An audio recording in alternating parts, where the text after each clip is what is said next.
हाँ, जहाँ तक आप देख रहे हैं चंद्रशेखर जी हैं जो ओबरा से बीएससी सेकेंड ईयर इनका ही चल रहा है। हाँ, तो चंद्रशेखर जी ये बताइए कि आप इन जीवाश्मों के बारे में क्या कह सकते हैं, इनकी कैसे उत्पत्ति हुई होगी।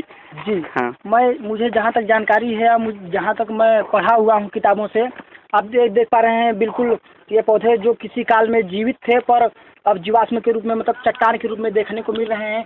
ये वास्तव में कभी किसी मतलब प्री कैम्बियन काल में जीवित पौधे थे और जो कि इस समय फैसिल बन गए हैं। करोड़ों साल की उथल पुथल के बाद ये जो आपको बेहतरीन नज़ारे देखने को मिल रहे हैं, ऐसा बहुत कम ही हुआ होता है।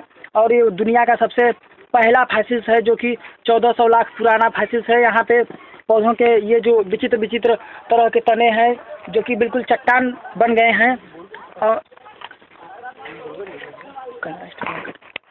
ये तो ठीक बताइए कि जो कैसे ही बना होगी, इसकी उत्पत्ति कैसे हुई होगी, ये बताइए जरा। मैं आपको बता दूं प्रमोद जी कि ये प्री कैम्बियन काल में जीवित पौधे थे और जो कि भौतिक उथल पुथल के कारण ये मृत हुए। और ये जो पौधे हैं ये इनके मृत होने के बाद लाखों साल की उथल पुथल हुई और ये उथल पुथल में पृथ्वी के नीचे दब गए। और पृथ्वी के नीचे जब दबे तो इनके वास्तविक तने और इनकी जो तने थे, छालें थी, ये बिल्कुल मृत हो गई और उनके स्थान पर कैल्शियम सिलिकेट्स और कंकड़, छोटे छोटे बालू के कण इस तरह से इकट्ठा हुए और जो कि बिल्कुल चट्टान का रूप धारण किए। और इस तरह से आप देख पा रहे हैं इन तमाम पौधों के कटे हुए, जिस तरह से ऐसा दिखने में प्रतीत हो रहा है कि ये वास्तव में काटा गया है या वास्तविक पौधे हैं, पर ये वास्तविक पौधे नहीं हैं। हाँ, ये देखिए थोड़ा सा, इसको तो देख के कहा नहीं जा सकता कि ये पत्थर हैं, ये लग रहा है जैसे पूरा पौधे का तना हो।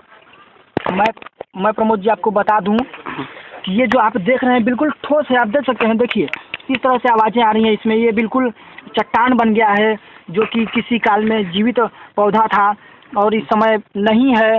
ये जो आप देख पा रहे हैं इस पौधे के चट्टानों को जो कि चट्टान बन गए हैं। चलो ठीक। मैं बता दूं आपको कि यहाँ पे जो रावतगंज सोनभद्र सलखन में स्थित ये सिर्फ पौधों का जीवाश्म है और न कि बल्कि जीवों का।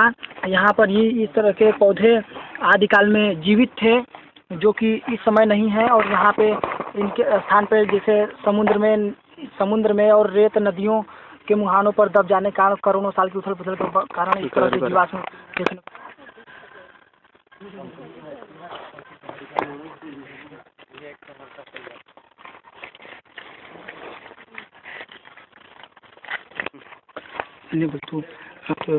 चंद्रशेखर जी अब जाने का। हाँ चंद्रशेखर जी, हम लोग ओबरा से यहाँ पर चल कर आए हैं साइकिल से।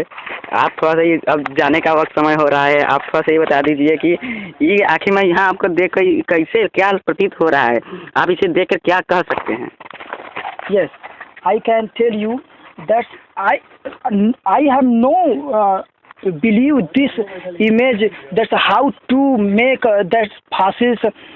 This is very oldest fossils of the plants, and they compressed to the earth in millions years ago, and that's formation of the fossils that type. And here plant fossils in the Salkhan Sonbhadra areas, and we have two with company Mr. Pramod Kumar and Sriman Vikas, and I have Chandrasekhar Singh. I tell you that this is the fossils of the Salkhan. मैं आपको बता दूं ये बिल्कुल पौधे ही दिखाई दे रहे हैं, लेकिन मैं अफसोस के साथ ये नहीं कह सकता कि ये पौधे नहीं हैं और मेरे पास कोई शब्द नहीं है इनके बारे में बखान करने के लिए कि मैं इनको क्या कहूँ या किस तरह से कहूँ।